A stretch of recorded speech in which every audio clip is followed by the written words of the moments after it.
folks, welcome to episode 137 of Cosmos with Cosmos. Wow. And every time I do an introduction somehow, we haven't introduced ourselves, a spoiler, but Mike laughs every single time I do an intro, and I can't figure out why.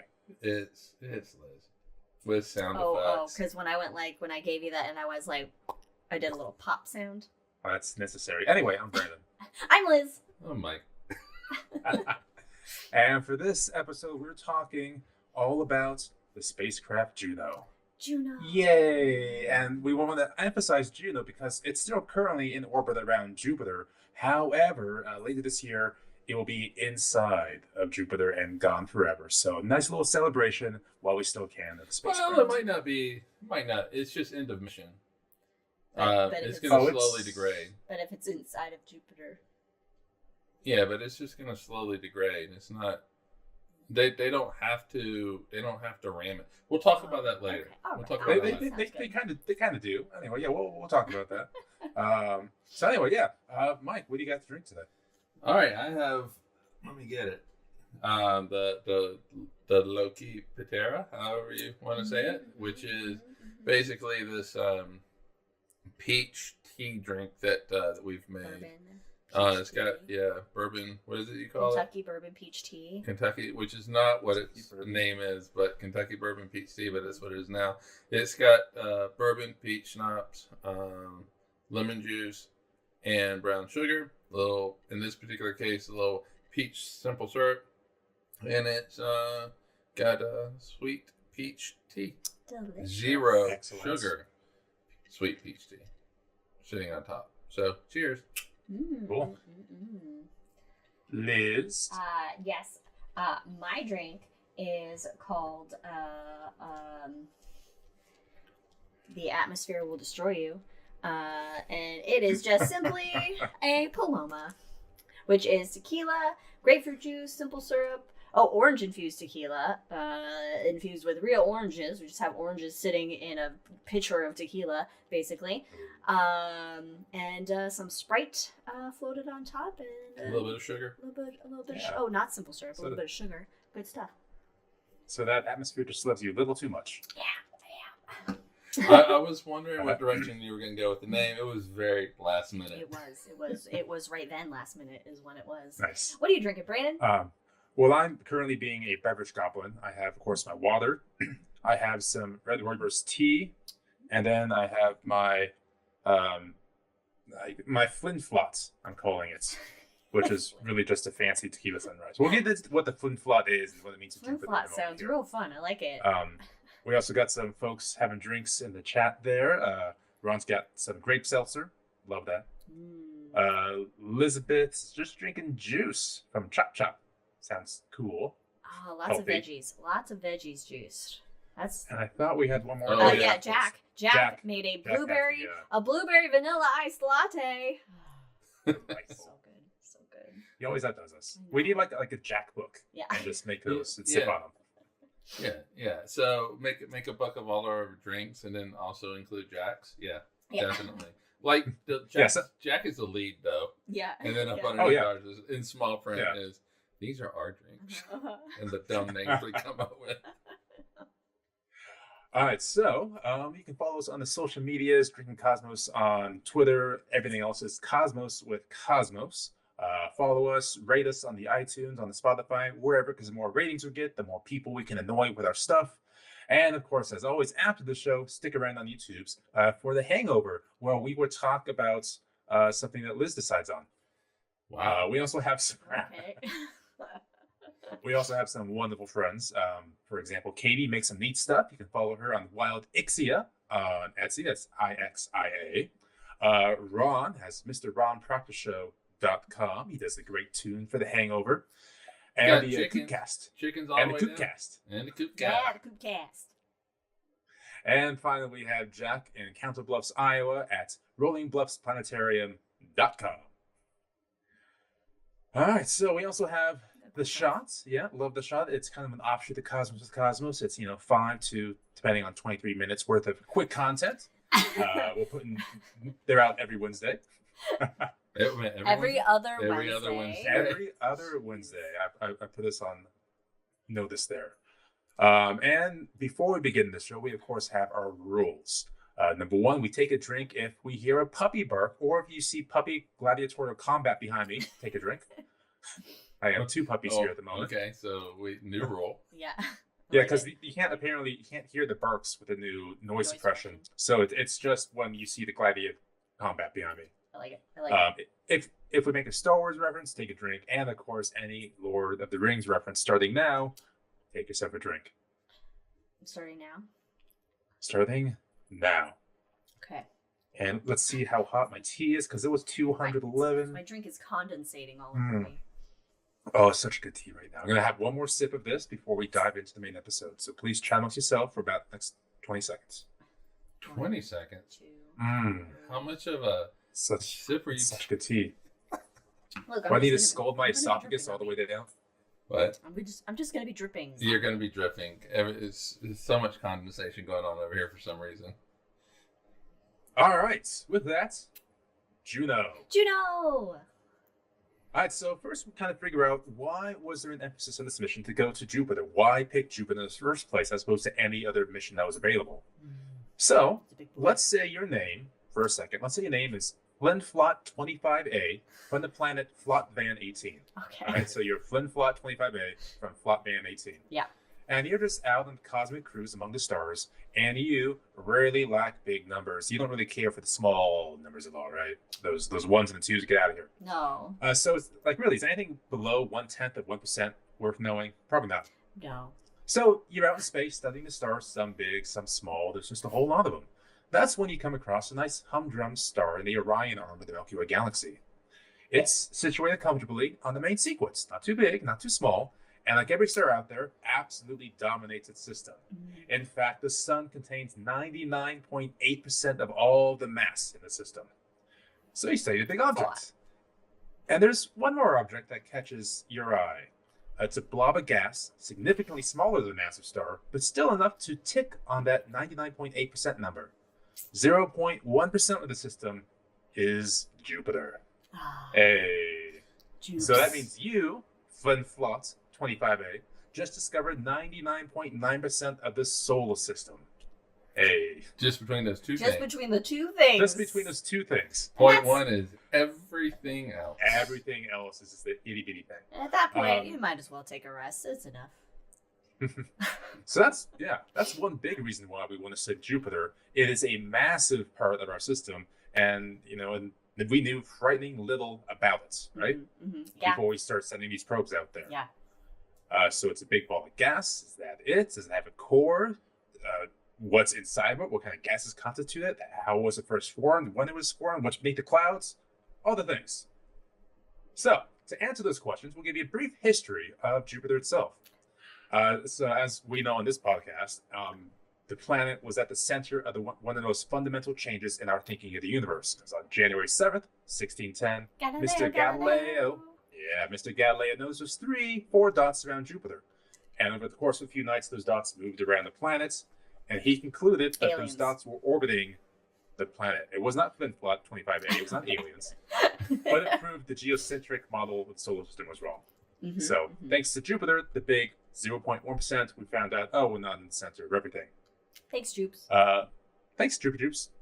And Droopy Droops also has a number of moons. In fact, every time you look at Jupiter and Saturn, there are like more moons being discovered all the time. Yeah. So Can't keep up. Yeah, it keeps going. Still going. Still counting. Yeah. Especially with Saturn. Oh my God, it's like 120 some odd moons now. Oh, this is more than, I think it's in the 200s. Is it in the 200s? No, it's not in the 200s. Somebody Google it. Brandon, it was a lot of fun though, doing planetarium shows. And when they're discovering more moons, like Saturn would take the lead, and then Jupiter would take the lead, and Saturn again. Like that was a lot of fun. It's like a moons race. Yeah. It's I remember like we were at 63 and then 67 moons, and then we jumped to 72, and I was so mad because I wanted there for like a day or two to be 69 moons, and there just never was. Well, just always jumped over it. They're family shows. So according to the University of Iowa, so Jack is involved with this. Hey. 274 moons for Saturn. Oh my God. Told you. Dear Lord. Chill out, Zach. Told you. There are 95 official for Jupiter. For Jupiter, 95 hasn't broken the 100K yet. Yeah. 100K hasn't broken 100 yet. Yeah, so it has 95 moons today. A good chunk of which were discovered in the 20th century when we discovered, photographic plates. We take pictures of the thing and, find more lights. In fact, scientists are getting so good at spotting moons around, Jupiter and Saturn that the IAU, the International Astronomical Union, has decided the smallest will no longer be given mythological names unless they are of, quote, significant scientific interest. So if you're just a little speck out there, you don't get a name. Oh, you're just... You just get a 1987 ABC Moon thing. 210. Mm-hmm. All right. I mean, that's fair. You can only remember so many names. And maybe 95 names is a lot. Anyway. And then they would also all have to be like, Greek related to the Jupiter and Greek or Roman mythology, and it would just be Yeah. At some point, you think of other names other than mythological names. Like, do you start naming them after like the Senate leaders of Greece? I don't know. Oh, okay. Right. Okay. I was gonna say. I was like nope. Greece. Yeah, Greece. Yes. Yes. Okay. So back to Jupiter. What else does Jupiter have on it? Gas. Lots of gas. I guess you're looking for some tubs. Storms. Clouds. Storms. Yeah, we have one big old storm. A couple big storms, but one real big storm in Jupiter, the Great Red Spots. GRS. GRS. So it's a surging storm in the outer layers of Jupiter's atmosphere that extends hundreds of miles into the interior. But it hasn't been going on forever. In fact, there was one guy, Robert Hooke, thought he saw something like that in 1664. But it was probably a storm, but it wasn't the one we know today. It was in a different band of Jupiter altogether. Oh. So more than likely, the Great Red Spot was formed around 150-ish years ago, and we've been consistently observing it since 1831. Cool. September 5th. September 5th. Hey, September 5th. Almost your birthday. The day after my dad's. Nice. Hey, all right. All right, so that's a quick overview of Jupiter itself. Yeah, because Jupiter is important to know why, Juno's there. Yeah, why to go there? Yeah. And it also acts as like the bodyguard and the abusive bodyguard of the Earth. It's a bouncer. It's a bouncer, but also lets some sketchy folks in. Because of its massive gravity, again, at 0.1% of the mass in the solar system, it can fling debris out of the solar system, outside of Earth's orbit, but also can fling debris inside of its orbit towards the Earth as well. So you got to be on the good side. I wonder if there's been like any kind of studies done with simulations on like if Jupiter wasn't where it's at, maybe it was further out, or maybe it wasn't even there. How many more possible like asteroid impacts the Earth would have had without Jupiter? Are there other planets that get formed because it's not getting all those asteroids away from coalescing? Yeah, all these good questions. True. I bet they have. I mean, not so much specifically to count impacts on Earth, but just for the evolution of things. And so, how would the solar system have evolved if Jupiter wasn't in play? Yeah, I think in motion you are going to have some things hit each other, but I don't think they're counting ticks. Well, I think one of the things is that the asteroid belt hasn't coalesced because Jupiter disrupted that, right? Or something. There was something with Jupiter that maybe prevented the asteroids in the asteroid belt from fully coming together. I don't know. We're getting to the weeds. Well, maybe that sounds right. But hey, but also for it. You can look at craters on the moon. You can count craters on the moon. Yeah, they're going to be aged, and go back and compare that to a simulation of where Jupiter is in its orbit around the sun, and then you could probably make a rough estimate. Yeah. Okay. And I think, if I remember this correctly, that the mass of all the asteroids in the asteroid belt is like smaller than the moon. If I remember correctly. Yeah. It's something silly like that.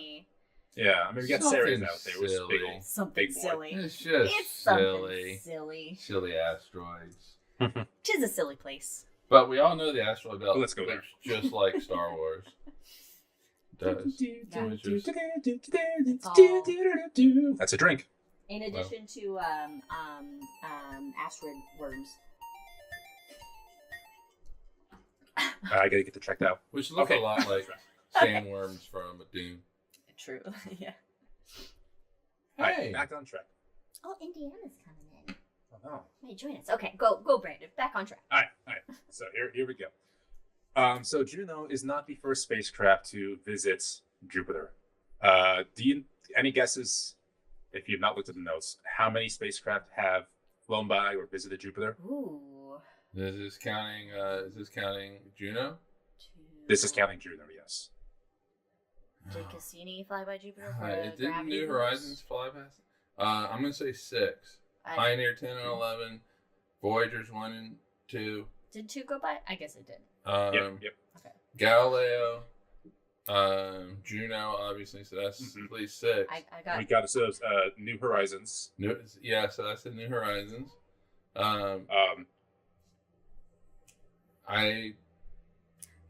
Look, I got like Voyager. Cassini. I got Voyager Didn't 1, Cassini get Galileo, and then I guessed baby Cassini. So I was really leaning on us to get this because there have been 9 spacecraft, so we're missing 1.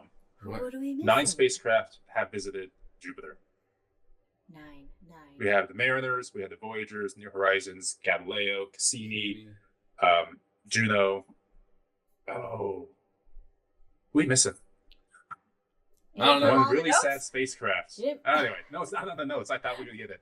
All right, so the first spacecraft to actually enter orbit around Jupiter, however, not just flyby, was Galileo. Galileo was launched from the Space Shuttle Atlantis in 1989, and first one to orbit an outer planet. First flyby and imaging of an asteroid, actually, as well, Gaspar and Ida, who went by. Made the first and so far only direct observation of a comet colliding with the planet's atmosphere. That's Shoemaker-Levy 9. Oh yeah, 1990. What did you say it? Yeah, it was hanging out during that time. Something. So I think it got to Jupiter around 94, 93. Yeah, something around there. Yeah. All right. So importantly for Juno, what Galileo did was drop a probe into Jupiter, and so Liz has a face right there. Oh no, sorry, I got distracted for a second because I saw Scarlet in the reflection of your Voyager disc. Oh. And That's anytime I see a dog, I'm just like. Burp. I think that's puppy combat going on right there. So I'm gonna drink a tea. I don't know how many noticed the dog in the Voyager disc, but hi mom, thanks for coming.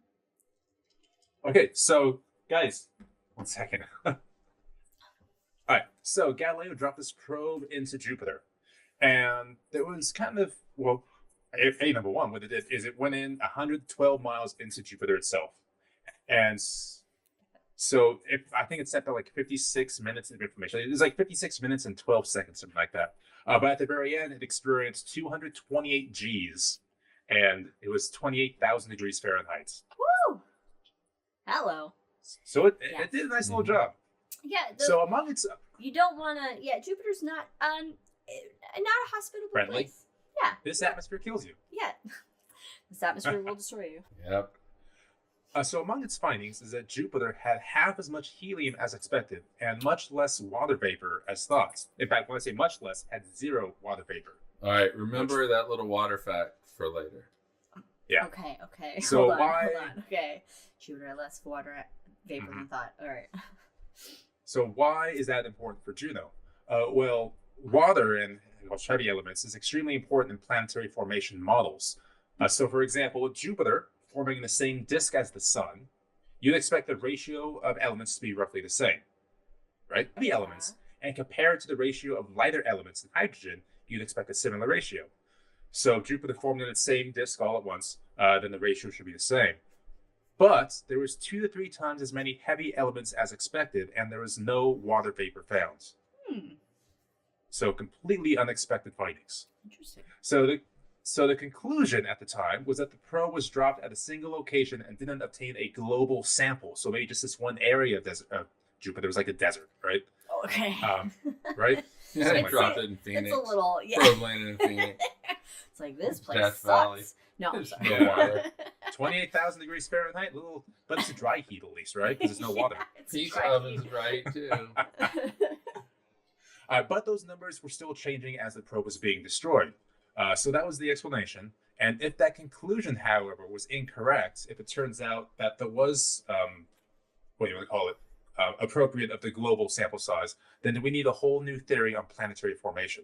Oh. So either A, it was dropped in a weird spot, or B, we're wrong, which is cool. It's a Or weird C. spot. It's a weird Both. spot. It would be just our luck to drop it in a weird spot, though, I would think. I don't know. Yeah. We should have dropped it into the Great Red Spot. That would have been fun. Oh, that'd been a lot of fun. Yeah, why didn't Right? we do that? I Come on, know. NASA. Come on, have fun with it. Let's see. Yeah, what are you Let's go in thinking? the red spot. What are you Let's go in a thinking, giant NASA? hurricane. Where you been? All right, so there were a lot of questions formed after Galileo, but that was kind of the main one at the moment. So now we have Juno. So Galileo ended in 1996, I believe, and Juno was selected as the second New Frontiers mission. And the first New Frontiers was New Horizons. Mhm. So I get confused, New Frontiers, New Horizons. Yeah. Right. But in any case, so the New Frontiers program itself, it's a tier of programs that requires more funding than small missions. Think about little satellites going to the moon, Okay. but don't require the same resource as a flagship like James Webb. Okay. Yeah. So these New Frontiers are typically capped hold at on. $1 billion. Yeah. We got it. We got it. in Ulysses. chat. Oh, Ulysses. Eric coming in strong. Yes, we've been saved. Ulysses was the others. I never heard of Yes. Ulysses. I was about ready to look it up. I've What never was heard of the damn Ulysses. ninth one? Let me just do a Google. Oh, we can talk about that later on, or in The Hangover as well. Hangover. Yeah. Let's Okay. look it up in the Hangover. So Eric is number 3. Your mom's not ranking. I do not understand what this top fans thing is in Neither chat. do But I. those that are only listening right now, or actually even if you're watching, they can't see what we're seeing in chat because the chat is only visible during the Hangover. So they're just like, what are you talking about? Oh, okay. So stick around for the Hangover and you'll see what we're talking about with these rankings in chat. Or check out the Hangover and you'll see what we're talking about. There Or we go. check out our episode on time. God damn, that was good. All right, so New Frontiers missions, they're typically capped at around $1-ish billion over the course of its lifetime. Not in a single year or a single month, but over like 15, 20 years. Not bad. No, not fucking bad at all. That is Worth it. what percentage is 1 of 200? It's like 0.5. Yeah. That is like 0.5% of like Bezos, Musk, and the Facebook guy's worth. Oh, Anyway, it is even. well, it's than less that. because they're more. But I was I just was random going to to compare it to the single year budget of ICE, but that's good too. Oh, So, for example, that's the good. total cost of Juno over 15 years is $1.46 billion. Not bad. Not bad at all. I think that's money well spent. Yes. Likewise, unlike the flagship James Webb or Hubble, New Frontiers are typically led by a single principal investigator. In this case, we have Scott Bolton.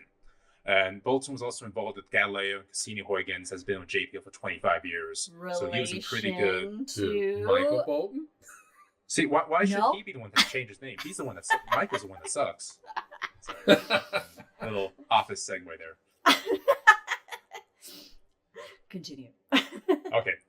So Juno now has 4 main objectives when it was being selected. First is the origin. It was to determine the abundance of water and place an upper limit on the mass of Jupiter's dense core to devise which theory of origin is correct. Mhm. So how was it made? Right. When was it made? Essentially. Yes. Jesus. Next Why one was was it? No, I'm just kidding. why. Next one was interior.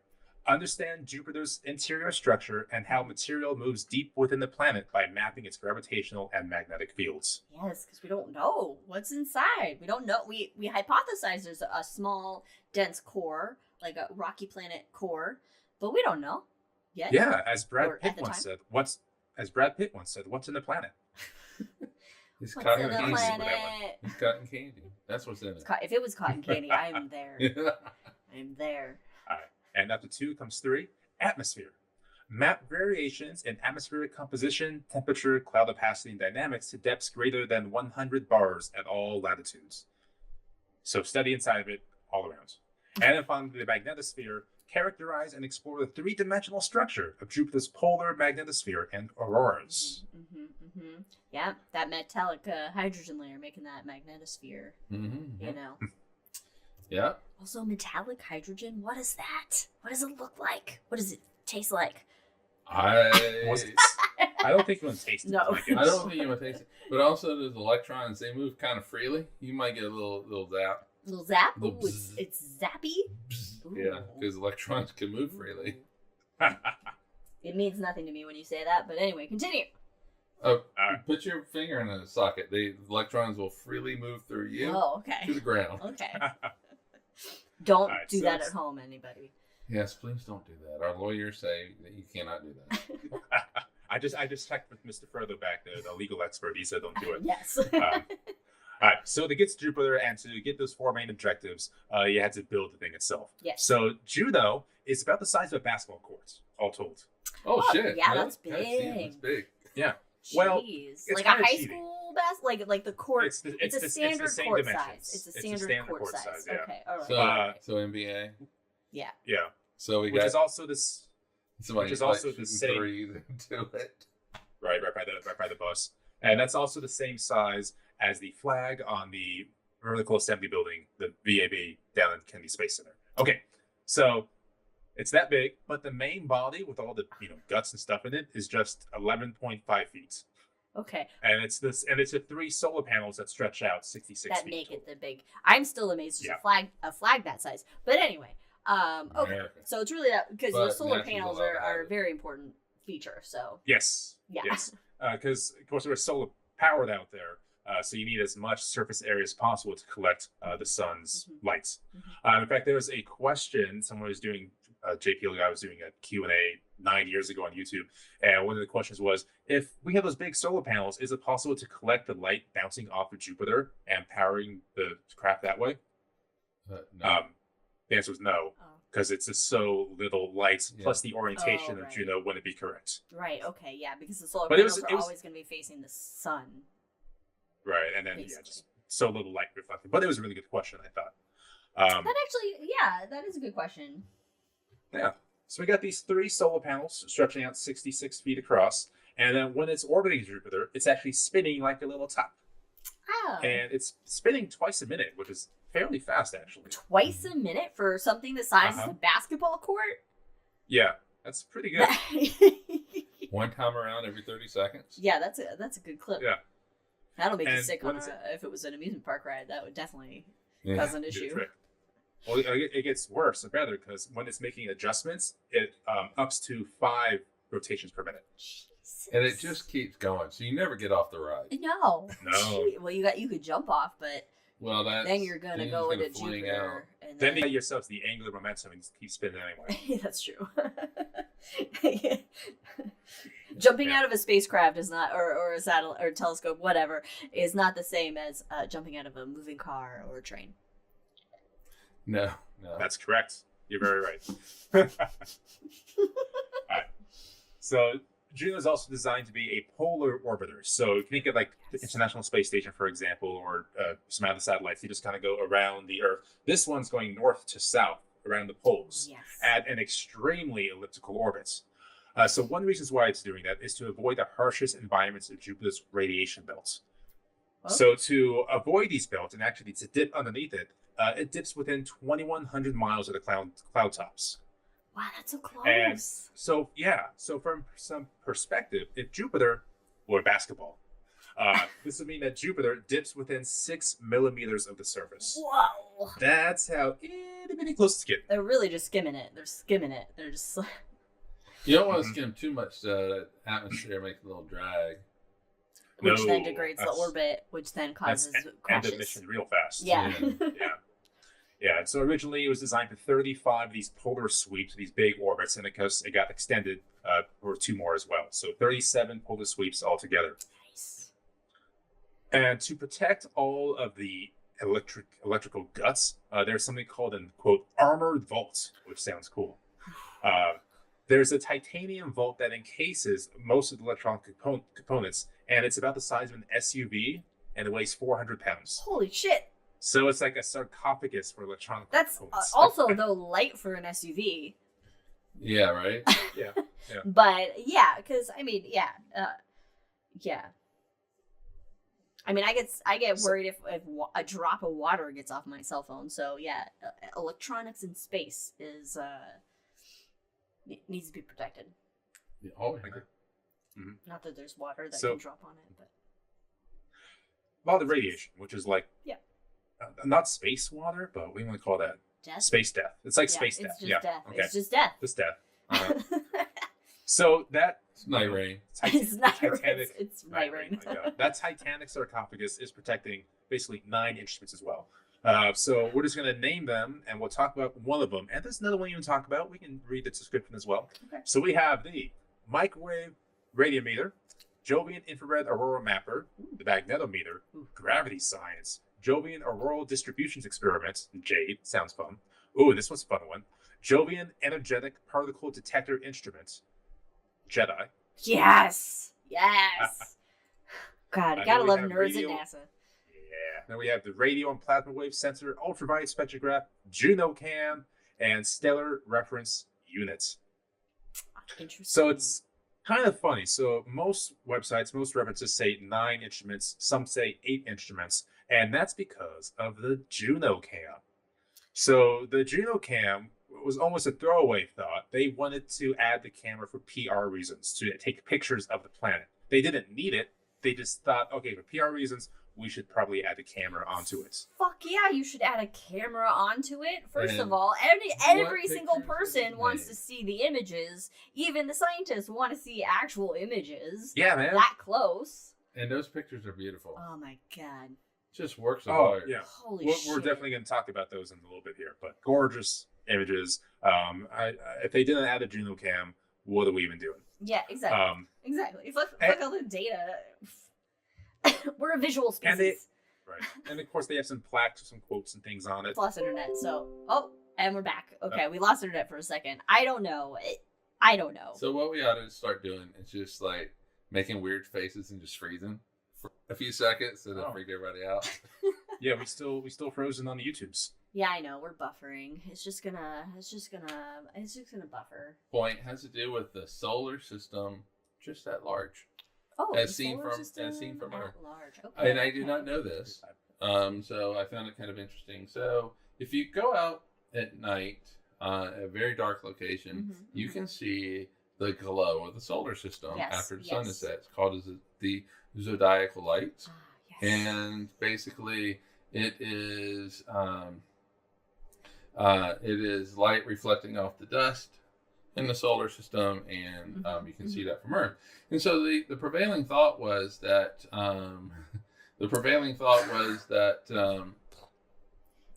that it was from comets and asteroids. Okay, yeah. But turns out it's actually from Mars. So as Juno was going there, little dust particles were looked at, analyzed, whatever, and that Mars is responsible for a lot of that dust. Oh shit. Yeah. Huh. Who would So have I known? found that like really cool and interesting, and I didn't know Yeah. that. Yeah. so Or elephant with us. Or elephant with us. Exactly. are we good? Yeah, we're We've- reconnected, so I'm All right. hoping that maybe this internet will be different. I don't know. All right. So Brandon talked about Understand it. wanting to understand the interior Uh-huh. of Jupiter and using its Juno's microwave radiometer. Juno found that those like red and white bands, the belts and zones. Yes.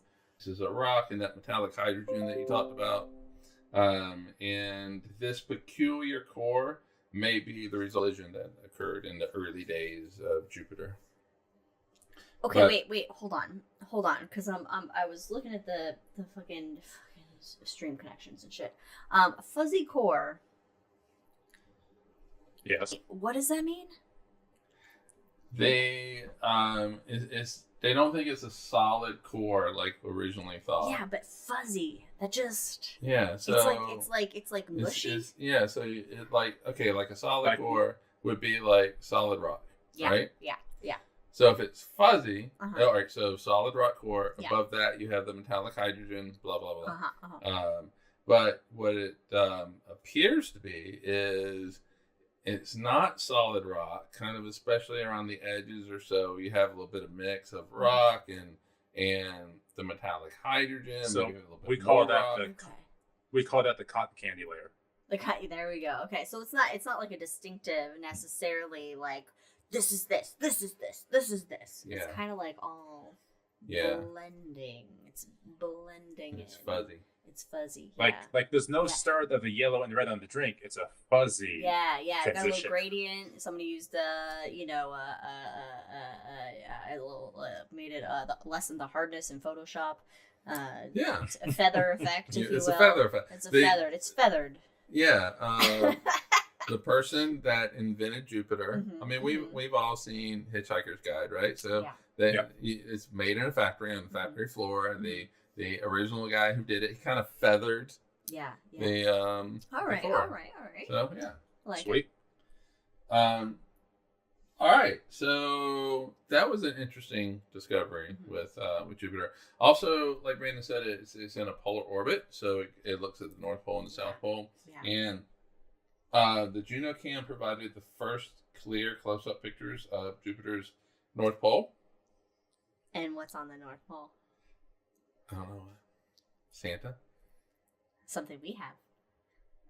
Something we have hanging out that's visible. That in the Becky? northern latitudes around the North Pole. Oh, okay. I get see you. where- I have you a whole see where- section on Okay. I wasn't sure. I haven't looked at the outline. I wasn't sure when you're going to get to it. that. But, 1, okay, 2, 3, okay. 4. 4 more. 4 more. All right. 4 bullet points. Anyway, it's kind of a bluish region, and it's actually filled with giant storms. Yeah. And so Cool. there is a central cyclone, so a central storm, at the North Pole, and it's surrounded by like 8 storms going around it. This does this help? I know Cassini helped with Saturn's North Polar storm that's like a hexagon shape. The hexagon. The Yeah. hexagon, you Yeah. know. So did this help with like understanding that like solar, then extrapolate information from what Juno's learned to Saturn as well because they're very similar. Back and forth. Right. Yeah. I think you can always extrapolate Yeah. Okay. back. So anyway, these storms that surround that central storm, they're about 2,500 miles across. So almost the across the U.S. US, Not quite. Not Basically, quite, you go from like I don't know the East Coast to Salt Lake City, where Brandon's at. So right. 20 All right. about We're left 2,500 miles. Good. And for everybody else in the world, it's 4,000 kilometers. And even though, so they have these like storms, they kind of like little spirals and stuff like that. Even though these like little spiral arms can smack together as they spin, the storms spin. The storms never merge, so they always stay Really? separate. Really, that's Yeah. interesting. Like magnets. You would think they would. You would think they would merge. Yeah. So, all right. So on the South Pole, there appears to be 6 storms, and Juno actually, and they thought those 6 storms were pretty stable. You're always just gonna have 6 storms, whatever. You're always. There are But, 6 they spotted a new storms. storm. No more, no less. They spotted a new storm. It kind of muscled its way in. Yeah. It's like, I'm coming in. Get out of here, guys. I'm the newest storm in town. I'm a new one. All right, and it didn't merge with any of them because it's just for some reason they don't like to do that. All right. Each respect storm to itself. So Every storm unto themselves. Brandon referred to that armored vault, armored Yes, car, yes. whatever it was, Yes. that's in it, and so to protect it from radiation, there's a lot of radiation.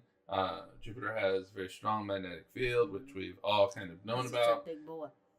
Yeah, it's got a lot of that metallic hydrogen swirling around, creates that magnetic field. So we all have known that it has a really intense magnetic field. However, Juno showed that it's far more intense than anyone expected. In some places, 30 times as powerful as what you have on Earth. So if you just want to get rid of any credit card debt, just go to Jupiter. It's just Here's my credit card. And hold it up Oh, that's window. how it works. Cool. Yeah, that's all you gotta do. Just, or if you want to now, you just take a magnet and just do it to your credit card. You don't need that powerful of a magnet. No, you don't.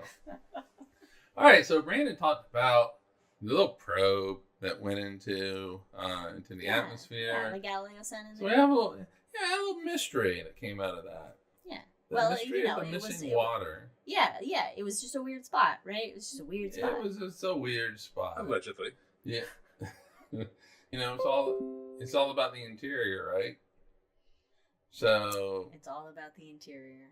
yeah, and so It's all about what's inside that matters. uh, What's inside that counts.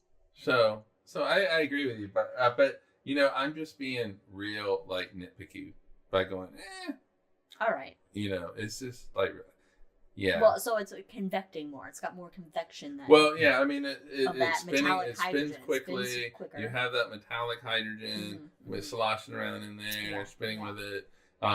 Since it's metallic hydrogen, you have electrons that are freely moving around. So you got a circuit. Circuits create magnetic fields, and that's how you get it. And so, all right. So, also in the atmosphere, not aurora, but electrical currents, which you kind of get. You need to make the aurora, right? Mm-hmm. You also need that to make lightning, and so Juno has detected multiple kinds of lightning. We need more electrical currents is what we need. We need more electrical currents. Okay, hang on. You keep talking. I'm gonna. Is this related? Prioritizing. Oh. There we go. Because it seems to. I prioritize it. Yeah, because the chime comes through desktop audio, which is what Brandon's audio comes through. So you're gonna hear any desktop sounds that come through. But anyway, so I don't know why.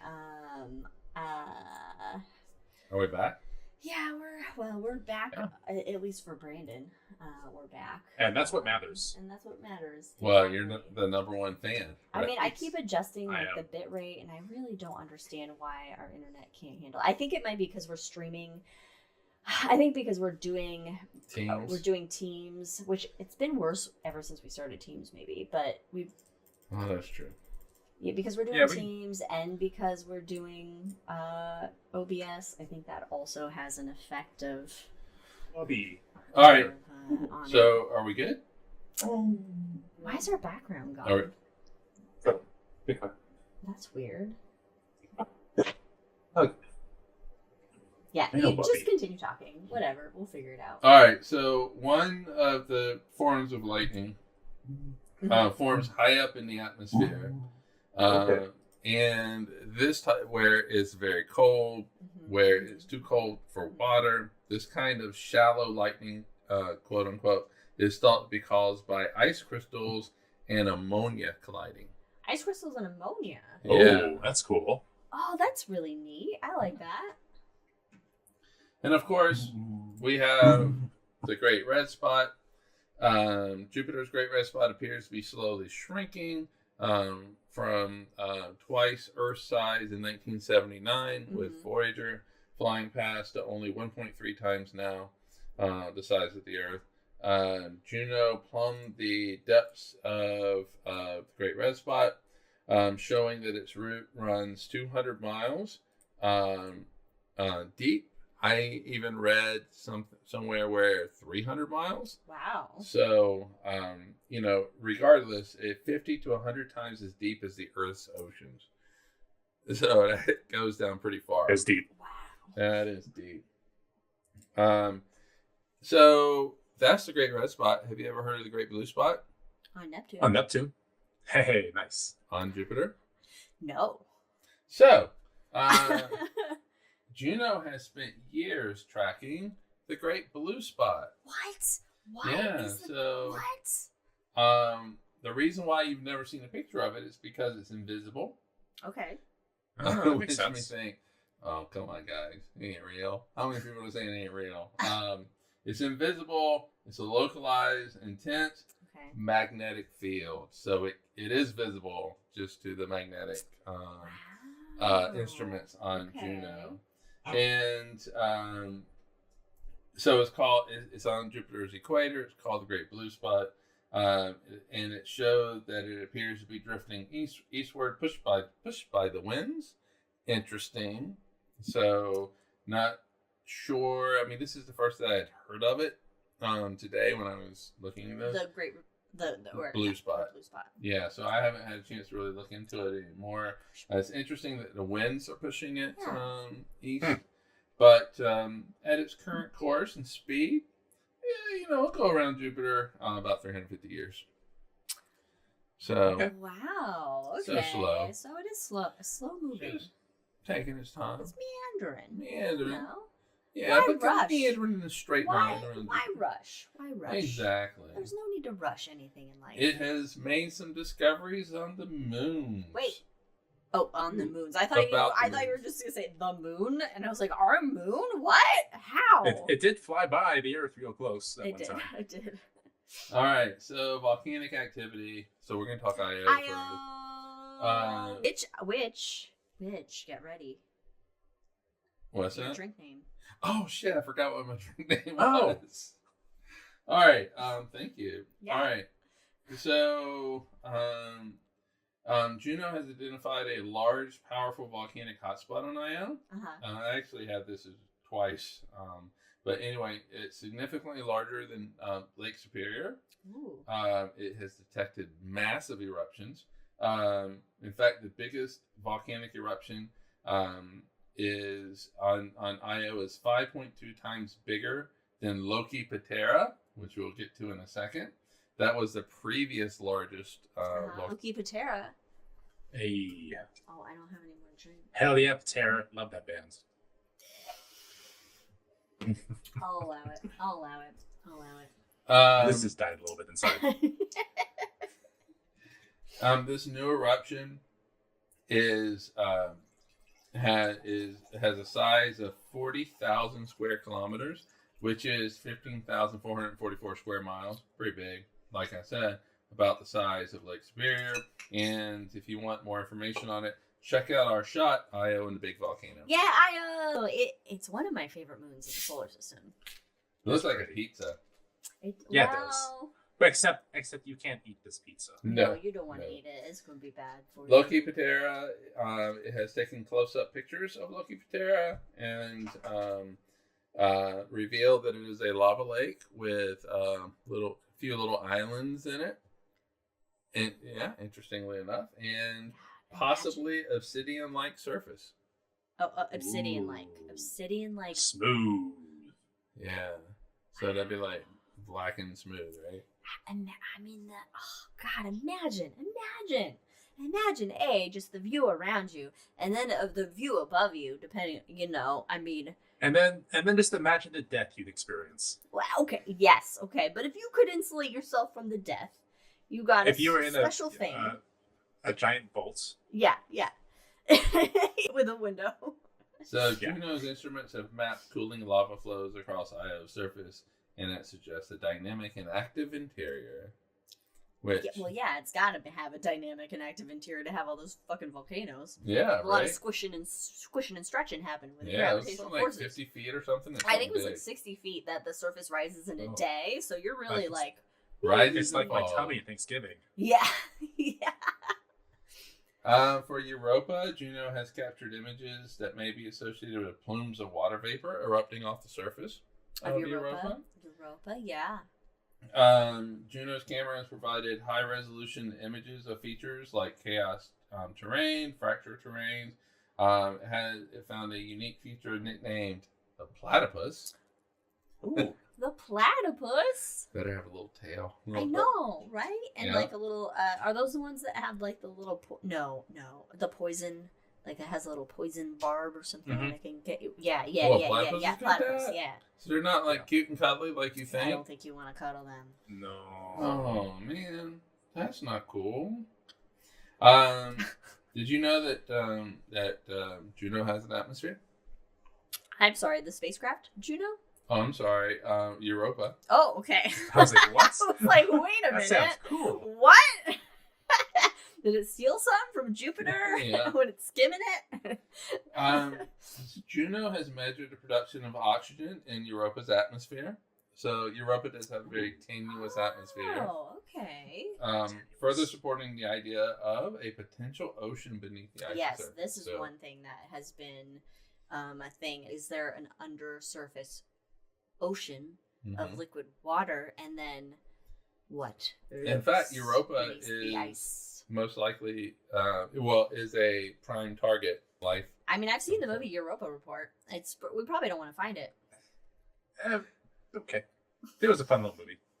It was a fun movie. Well, like I told people in Planetarium shows that I would love for us to spend like billions of dollars on a spacecraft and have it drill down into the ocean. Mhm. There's a myriad of reasons why we should not do this. But anyway, have it go down and it gets in the water and it turns around and the first thing that it sees is a big squid that just comes and eats Mhm. it. It would be $4 billion well spent. Yes, it would. Well spent. Yes, it Well would. spent. Yes, it would. And I then would we'd have love to go that. back. But then we'd ruin it. This little squid's just living its life. This space squid, this Europa squid, this European squid. Nah, damn it. Damn it. That's the next thing. Speaking of atmosphere, Ganymede also has a very tenuous Oh, atmosphere. Ganymede is Jupiter's largest moon, right? Yeah, it's the largest moon in the solar system. It also has aurora. Oh. Yeah. Oh. Yeah. Oh. So Shit. Juno has studied Ganymede's auroral activity and discovered a much larger amount of oxygen molecules in the atmosphere than previously expected. Wow. So, and Wow. oxygen, it gives you, I don't remember what color it gives you, but it It's does like green? give you one of the colors. Is it green? I think it's In green because aurora. I think nitrogen might be red and it could be flipped. I don't know. That aurora was actually bigger than they thought as well. Wow, I didn't realize that A, Europa had a tenuous atmosphere, and that B, Ganymede also had a tenuous atmosphere, and that it could have enough atmosphere to even have like aurora. Yeah, in fact, Europa's atmosphere is the first one where they detected oxygen. We like oxygen, don't we, people? They We do. like oxygen. Although This we is a very breathe thin atmosphere. primarily nitrogen. We're all about oxygen, yet most of what we breathe is nitrogen, so it's really kind of a Yeah, but we really need that oxygen. well, we need the oxygen. Yeah, I know. There's a limit to how much oxygen we need, but we need that oxygen, and you can't have it frozen. I know. Oh God. You can't. Oh, this is a nice hair flip that I'm frozen on. Yeah, though. this is Actually. ready to go. So there has been a lot of discoveries from Juno and Scott Bolton, the PI for Juno, says every 53 days we go screaming by Jupiter. We get doused by a fire hose of Jovian science, and there's always something new. Always something new. Always something new. But all good things must come to an end. Hold on. And- Give me like 1 second. Okay, I'm gonna do something. And so, by the way, every 53 days, that's essentially the length of the orbits. Just to elaborate. We're killing time here. Unless Liz just really cut out everything.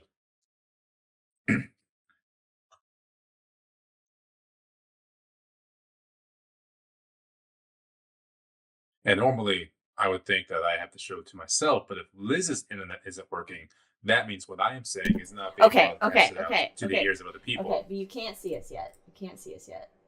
No, it's a surprise. Oh, okay. There they we are. go. There we go. All right, we good? I don't know. God. All right, should I do his quote again? Yeah. All right, so to quote Scott Bolton, the PI for Juno, every 53 days we go screaming by Jupiter. We get doused by a fire hose of Jovian science, and there is always something new.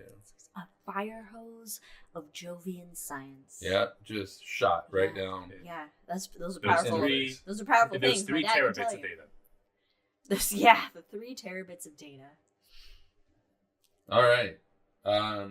So all good things must come to an end. That includes No. Juno here. No. No. So in September of this year, it is 2025. If you're listening to this in the future, My birthday brings the death of all things. of all things, including space. So you're like, no, but then it's your I fault. know. It's completely your fault. It is the end of mission for Juno, and when it comes to end of missions for spacecraft, Brandon can correct me if I'm wrong, but one of the things that have to be considered at the end of a mission is, are you going to contaminate life, potential life, I should say, on any of these things? And it's Juno's orbit is in such a way now that it will not impact moons of Jupiter, which is where you potentially might have this life Right. issue. Right, yeah, because if there's any, you would think that like the radiation in space would have handled any if there was any kind of life contamination, but we know that tardigrades, Those little bastards. those little bastards can Yeah. make their way. And so They can Right. survive. So it doesn't Juno. There's not so much a imperative to just drive it straight into Mhm. Jupiter Mhm. because it's not going to impact the moons as of now. Like in the past, that could have been the potential. Yeah. So its orbit can slowly degrade. I mean, it might go fast, but it can slowly degrade into Jupiter. So it will Just in a eventually. slow death. Free It fall. will burn up in the atmosphere and become One its hit the essence to 42 Titanium titanium melt units. Okay. Thank you. I'm gonna Google it right No, now. but I love the idea of the planet you have, been born to study and lived at. You eventually become part of it, like with Cassini as well, and Galileo and Juno. I love that little bit of terrifying romance at the end. Yeah. It is. This atmosphere will destroy you and assimilate you. Yes. Titanium melts at 3,034 degrees Fahrenheit. So well yeah, it's beyond. done. It's absolutely done. Yeah, well beyond. Got no chance. So, what is the legacy of Juno? Well, Oh, first God. Juno was built on the learnings from The- Pioneer 10, Yeah. 11, It Voyager stood on the 1, shoulders Voyager of its 2, spacecraft giants. Galileo. So it's built on that, Mhm. and but there's a little bit of room. There's a little bit of room for a little more. To quote Frodo to Sam. Hey Sam, you can write a little bit more in the Red Book.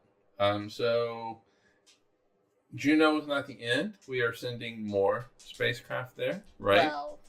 Well, Ends? No, the journey doesn't end here. no. ESA's Juice. Oh, go ESA! It's on its way, right? Oh yeah, So Juice is going to Europa, right? Yep. Yeah. The Europa It Clipper. will arrive in December of 2034. Oh, God. Again, roundabout way Yeah. to get Yeah. there. So Yeah.